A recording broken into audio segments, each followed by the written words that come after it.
ഇക്കഴിഞ്ഞ സ്കൂൾ പ്രവേശന ദിവസമായ ജൂൺ 2-ാം തീയതിയിലെ ദീപിക പത്രത്തിൽ വന്ന ഒരു തലക്കെട്ട് വിദ്യാർത്ഥികളെ ഞങ്ങളെയും ശുദ്ധീകരിക്കൂ എന്നുള്ള ഒരു തലക്കെട്ടായിരുന്നു.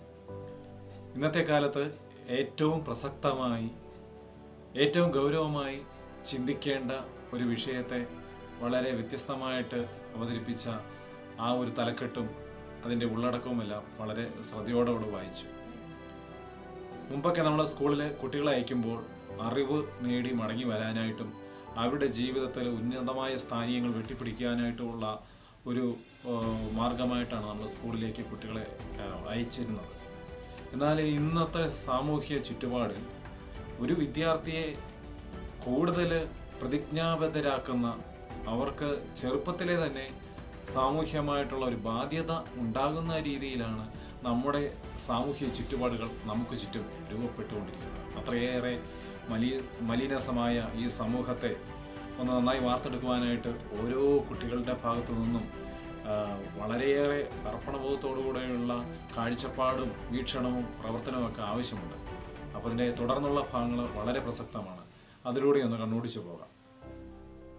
ഭാവിയുടെ ഫാക്ടറികൾ വീണ്ടും പ്രവർത്തന നിരതമാകുകയാണ്. യന്ത്രങ്ങളുടെ മുരൾച്ചയോ വാണിജ്യോൽപാദനമോ ലാഭേച്ഛയുടെ കണക്കൂട്ടലുകളോ ഇല്ലാത്ത വിദ്യാലയങ്ങളിൽ പുതിയൊരു അധ്യയന വർഷത്തിന് മണിമുഴങ്ങുന്നു. അവർ വരികയായി. ഭൂമിയുടെ, പ്രപഞ്ചത്തിൻ്റെ, മനുഷ്യത്വത്തിൻ്റെ നവമൂല്യങ്ങളുടെ കാവൽക്കാർ ആകേണ്ടവർ.